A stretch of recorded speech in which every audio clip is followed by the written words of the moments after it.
Good morning everyone. नमस्कार। कैसे हैं दोस्तों आप सब? आई होप आप सब बहुत अच्छे होंगे, स्वस्थ होंगे एंड मस्त होंगे और बहुत अच्छे से दोस्तों अपनी पढ़ाई को कर रहे होंगे। दोस्तों मैं भी यहाँ बहुत अच्छी हूँ। सो दोस्तों आज जो दिन है वो है हमारा संडे का, यानी आज है 3 मार्च। मार्च के हमारे 2 डेज़ जा चुके हैं, आज है हमारा 3rd डे।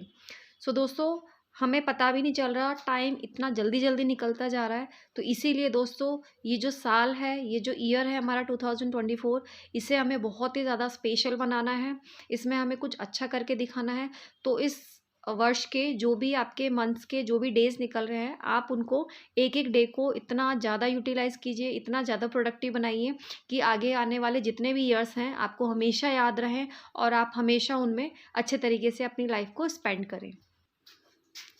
दोस्तों हम एस्पिरेंट के लिए कोई संडे नहीं होता है, बल्कि हमें संडे के दिन हमें ट्राई करना चाहिए कि हम अपनी स्टडी को और ज़्यादा टाइम दे सकें, है ना दोस्तों? क्योंकि देखिए हमारे खाने का कोई संडे नहीं आता, हमें हमारे काम का कोई संडे नहीं आता, फिर हम पढ़ाई के लिए क्यों संडे एंजॉय करें, है ना? क्योंकि संडे के दिन हमें खाना बनाना भी पड़ता है, खाना खाना भी पड़ता है, बाकी सारे काम भी करने होते हैं, है ना? सोना भी होता है, कपड़े भी क्लीन करने होते हैं, घर भी क्लीन करना होता है। तो हम क्यों ना अपनी स्टडी को कंटिन्यू करें, है ना? हमें अपनी स्टडी के लिए भी कोई संडे एंजॉय नहीं करना है दोस्तों। जिस दिन आप सक्सेस हो जाएंगे, आप किसी जॉब पे सेलेक्ट हो जाएंगे दोस्तों, उस दिन आप संडे ही संडे है, आप अपने संडे को काफ़ी अच्छे से एंजॉय कर पाएंगे और वो जो संडे होंगे उनको एंजॉय करने का एक अलग ही मज़ा होगा, है ना? सो दोस्तों मेरी इस बात को आप मानिए, जब तक आप सक्सेस नहीं होते, जब तक आपका कहीं सिलेक्शन नहीं हो जाता है, तब तक आप अपने हर एक संडे को बहुत ही ज़्यादा प्रोडक्टिव बनाएं और बहुत ही ज़्यादा अपनी स्टडी को करें। अगर आप किसी टॉपिक आपका छूट गया है, जो भी आपने प्लानिंग की है या टाइम मैनेजमेंट किया है, तो आप ट्राई करिए कि संडे वाले दिन आप उस छूटे हुए टॉपिक को आप कर सकें। ठीक है दोस्तों? इसके अलावा आप संडे वाले दिन दोस्तों कोई भी न्यू टॉपिक ना करके आप जैसे, तो एक तो मैंने बताया कि अगर आपका कोई टॉपिक छूट गया है, जो भी आपने प्लानिंग की है, जो भी आपने टाइम मैनेजमेंट किया है, सो आप वो टॉपिक कर सकते हैं। इसके अलावा दोस्तों आप कोई न्यू टॉपिक ना पढ़ के आप अपना रिवीजन करिए, है ना? आपने पूरे वीक में जो भी स्टडी की है, जो भी आपने टॉपिक्स को कवर किया है, आप ट्राई करिए कि आप उन सब का अच्छे से रिवीजन कर सकें। क्योंकि दोस्तों जब तक आप रिवीजन नहीं करेंगे, तब तक आपकी जो टॉपिक्स हैं वो अच्छे से क्लियर नहीं होगा, है ना? आपको सेटिस्फेक्शन हो जाएगा कि हाँ मैंने टॉपिक कर लिया है, लेकिन जब आप आगे टॉपिक्स करेंगे या फिर आप किसी और सब्जेक्ट को करेंगे, तो आप प्रीवियस जो टॉपिक्स आपने किए हैं आप उनको भूलते जाएंगे। देखते ही देखते दोस्तों हमारा जो 2 मंथ्स हैं वो जा चुके हैं और 3rd मंथ हमारा स्टार्ट हो चुका है, इसके भी 2 डेज़ जा चुके हैं। सो दोस्तों देखते ही देखते पूरा साल भी बीत जाएगा। हमें कोई वार्निंग देने नहीं आएगा कि आपके 2 मंथ जा चुके हैं, 3 मंथ जा चुके हैं, 5 मंथ जा चुके हैं, है ना? हमें अपनी प्लानिंग अपने अकॉर्डिंग खुद ही मैनेज करनी रहेगी और हमें अपने डेज़ को, अपने मंथ्स को, अपने ईयर को खुद ही प्रोडक्टिव बनाना पड़ेगा और हमें ट्राई करना है कि हम ज़्यादा से ज़्यादा स्टडी कर सकें। और आप इंतज़ार मत करिए कि कोई वैकेंसी आ रही है या नहीं आ रही है, ठीक है? कब तक आएगी, नहीं आएगी, कितना आपके सीट्स होंगी, क्या कट ऑफ होगी। सिर्फ आप अपना फोकस रखिए कि आपको अपनी जो भी अनाउंसमेंट आ रही है, जो भी वैकेंसी का अनाउंसमेंट होगी, उससे पहले आप अपने सिलेबस को कंप्लीट कर लें। जैसे कि अगर आप मेरे पुराने सब्सक्राइबर हैं तो आपको पता ही होगा, मैंने अपनी प्रीवियस वीडियो में आप सबको बताया है कि गवर्नमेंट का काम है अनाउंसमेंट करना, ठीक है? उनको अपना काम करने दीजिए, उनके अकॉर्डिंग जब भी वो अनाउंसमेंट करनी होगी कर देंगी। बट हमारे अकॉर्डिंग अनाउंसमेंट हो चुकी है ना? हम प्लान कर रहे हैं कि हमारा जो एग्ज़ाम है वो हमारा जून में है, ठीक है? और जिन्होंने अभी न्यू स्टार्ट की है वो अपना मान के चलिए कि जुलाई अगस्त में, ठीक है? तो आप अपनी स्टडी को इस तरीके से शेड्यूल कीजिए कि आप अपना जो सिलेबस है वो जून, जो प्रीवियस है, जो पहले से कर रहे हैं वो जून तक कंप्लीट कर लें, रिवीजन कर लें, और जो न्यू है वो जुलाई अगस्त तक अपना सिलेबस कंप्लीट करके अपना रिवीजन कर लें और इस तरीके से तैयार हो जाए कि आप अपना एग्जाम देने के लिए केपेबल हैं। ठीक है दोस्तों? सो ये जो प्लानिंग है दोस्तों आप देखिएगा, आपको बहुत ज़्यादा काम आएगी। मैं तो ये मानती हूँ कि चीज़ों में उलझ के रहने से बेटर है कि हम कुछ यूज़फुल चीज़ें करें, है ना? क्योंकि चीज़ों में उलझना कि कब आएगी, नहीं आई है, कितनी सीट्स आएँगी, कितनी वैकेंसीज़ आएँगी, ठीक है? इन चीज़ों में उलझने से कुछ नहीं होगा। मोटिवेशनल वीडियोज़ इतने सारे देखने से कुछ नहीं होगा। आने वाली होगी वो आ जाएगी, आपको पता चल जाएगा कहीं न कहीं से, न्यूज़पेपर से या किसी भी आपको कोई फ्रेंड बता देगा, कहीं न कहीं से आपको पता चल जाएगा, ठीक है? उसके लिए आपको बहुत ज़्यादा टाइम वेस्ट करने की ज़रूरत नहीं है। वो टाइम आप अपने सिलेबस को कंप्लीट करने में लगाएँ।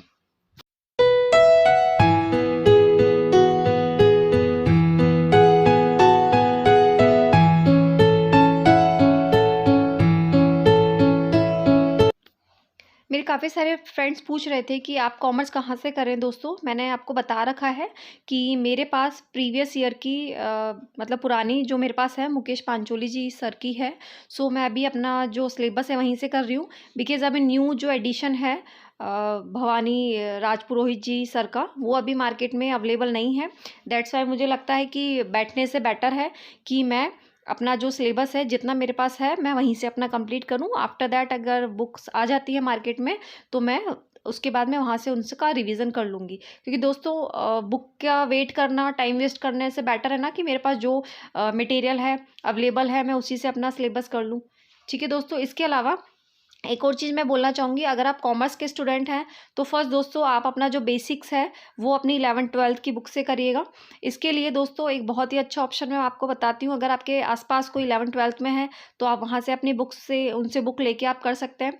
अदरवाइज़ दोस्तों एक ऐप है एनसीईआरटी बुक्स, वहाँ पे आपको सारी मिल जाएंगी, इंग्लिश मीडियम में भी हिंदी मीडियम में भी, है ना। सो वहाँ से आप 11th-12th की जो बुक्स हैं, अपना अकाउंटेंसी है, जो भी बिजनेस स्टडीज़ है, इकोनॉमिक्स है, वहाँ से आप अपने टॉपिक्स को टैली कर लीजिए। जो भी टॉपिक्स आपके सिलेबस में है उसमें आपको न्यू एडिशन भी अवेलेबल है दोस्तों, ओल्ड एडिशन भी अवेलेबल है ना।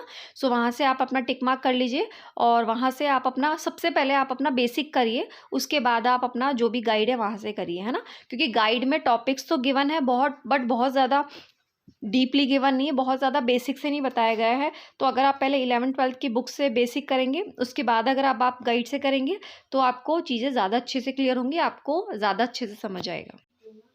दोस्तों मैं आप सबकी तहे दिल से शुक्रगुजार हूँ कि आप मेरे वीडियोस को इतना ज़्यादा लाइक कर रहे हैं, पसंद कर रहे हैं, और मुझे बहुत अच्छा लगता है कि मैं आपकी जो क्वेरीज़ रहती है उनको मैं सॉल्व कर पाती हूँ, आपसे चीज़ों को शेयर कर पाती हूँ। दोस्तों आप एक तरीके से मेरी फैमिली जैसे ही हैं। सो स्टडी से रिलेटेड अगर आपको कोई भी कन्फ्यूज़न है, कोई भी आपकी क्वेरी है, सो प्लीज़ आप बिना झिझके आप कमेंट बॉक्स में बिल्कुल कमेंट करिए। मुझे जब भी टाइम मिलेगा दोस्तों मैं डेफ़िनेटली जो जेन्युइन क्वेश्चंस हैं उनके मैं डेफ़िनेटली कमेंट करूँगी। सो देखिए दोस्तों, मंजिल तक पहुँचने का कोई शॉर्टकट नहीं होता है। इसी तरीके से हमें एक-एक छोटे-छोटे स्टेप्स लेने पड़ेंगे। वो छोटे-छोटे स्टेप ही हमें अपनी मंजिल तक पहुँचाएँगे। है ना दोस्तों? हर चीज़ का शॉर्टकट हो सकता है मैं मानती हूँ, लेकिन सक्सेस का दोस्तों कोई भी शॉर्टकट नहीं होता है। अगर आप सफल होना चाहते हैं, आप सफलता पाना चाहते हैं तो डेफ़िनेटली आपको मेहनत करनी पड़ेगी और बहुत अच्छी वाली मेहनत करनी पड़ेगी। थोड़ी बहुत मेहनत से दोस्तों कुछ भी होने वाला नहीं है, क्योंकि इस भीड़ में सिर्फ़ हम अकेले नहीं हैं जो संघर्ष कर रहे हैं, हमारे जैसे बहुत सारे हमारे बहन-भाई हैं जो इस भीड़ में निरंतर अपना प्रयास कर रहे हैं और इस भीड़ में लगे हुए हैं कि हमें भी जॉब मिले, हमें भी जॉब मिले, है ना दोस्तों? जॉब सबको चाहिए, लेकिन जॉब आपको पता है मिलेगी उसे ही जो कड़ी मेहनत करेगा, जो संघर्ष करेगा, जो बहुत ज़्यादा अच्छे से अपने टॉपिक्स को कवर करेगा, ज़्यादा से ज़्यादा रिवीज़न करेगा, टेस्ट सीरीज़ जॉइन करेगा, है ना दोस्तों? तो अभी हमें अपनी मंजिल तक पहुँचने का रास्ता मिल गया है। कुछ लोग होते हैं जिनको देखिए रास्ता पता नहीं होता है, आई एग्री कि सबको सब कुछ पता नहीं होता, है ना? इसलिए दोस्तों ये प्लेटफ़ॉर्म बना है कि हम एक-दूसरे को गाइड कर सकें। कुछ चीज़ें मुझे नहीं पता होती जो आप लोग मुझे गाइड करते हैं, जो मुझे बहुत ज़्यादा अच्छा लगता है। कुछ चीज़ें आपको पता नहीं होते तो मैं आप लोगों को ट्राई करती हूँ कि मैं आपको गाइड कर सकूँ। ठीक है दोस्तों, तो इस तरीके से हम एक-दूसरे को गाइड करते हैं और ये जो छोटे-छोटे जो स्टेप्स हैं दोस्तों वही हमें हेल्प करते हैं, हमें अपनी मंजिल को पाने में।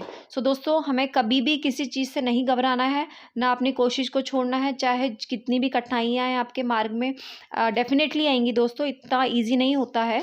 ये जो रास्ता होता है हमारे स्ट्रगल का, हमारे संघर्ष का, डेफ़िनेटली आएँगी, बट इट्स ओके। आज तक इतना कुछ आपने फ़ेस किया है तो ये भी आप फ़ेस कर लीजिए, है ना? सिर्फ़ 1 साल की बात है, बहुत ज़्यादा आपको ईयर नहीं देने, सिर्फ 1 साल आप अपने लाइफ को दीजिए, आप अपनी स्टडी को दीजिए। उसके बाद आप खुद देखेंगे कि कितना बड़ा चेंज आपकी लाइफ में आएगा, आप खुद में आएगा, आपके स्किल्स में आएगा। सो दोस्तों मैं आप सबसे ये रिक्वेस्ट करती हूँ कि ज़्यादा से ज़्यादा आप अपनी स्टडी पे ध्यान दें, अपने सिलेबस को जल्दी से जल्दी कंप्लीट करें। सो देखते हैं सिलेबस पहले कौन कंप्लीट कर पाता है, ठीक है? ऐसा कोई कॉम्पिटिशन नहीं है कि पहले हमने किया, है ना? सिलेबस कंप्लीट करना है, सही तरीके से करना है और उसके बाद हमें रिवीजन भी करना है, बहुत सारी चीज़ें हैं ना दोस्तों। तो ट्राई करिए आप कि जल्द से जल्द आप अपना जो सिलेबस है कंप्लीट कर सकें, उसके बाद आप उसे ज़्यादा से ज़्यादा रिवाइज़ कर सकें। और उसके बाद आप अपनी बीच-बीच में आप चाहें तो टेस्ट सीरीज़ भी आप मॉक टेस्ट भी दे सकते हैं, टेस्ट सीरीज़ जॉइन करके, या फिर अगर आप चाहें तो आप बाद में भी दे सकते हैं। इसके साथ-साथ दोस्तों आपको 5 ईयर्स के सॉल्व पेपर भी सॉल्व करने हैं, जैसा मैंने आप सबके साथ शेयर किया है। तो ये छोटे-छोटे स्टेप हैं दोस्तों, जो आपको अपनी मंज़िल तक डेफ़िनेटली ले जाएँगे। ठीक है दोस्तों? दोस्तों इस व्लॉग को अभी हम यहीं पे एंड करते हैं। इसी तरह दोस्तों मैं ट्राई करूँगी कि मैं आपकी लाइफ में पॉजिटिविटी ऐड करती रहूँ, मोटिवेशन ऐड करती रहूँ। अगर आपको मेरे व्लॉग से थोड़ी बहुत भी मोटिवेशन मिलती है, अगर आपको मेरा व्लॉग किसी भी रीज़न से, किसी भी कारण से अगर अच्छा लगता है दोस्तों, तो इसी तरीके से आप बने रहिए मेरे व्लॉग्स पे। इसी तरह मेरे व्लॉग्स को लाइक करें, सब्सक्राइब करें दोस्तों, ज़्यादा से ज़्यादा शेयर करें। थैंक यू सो मच दोस्तों। जय श्री राम।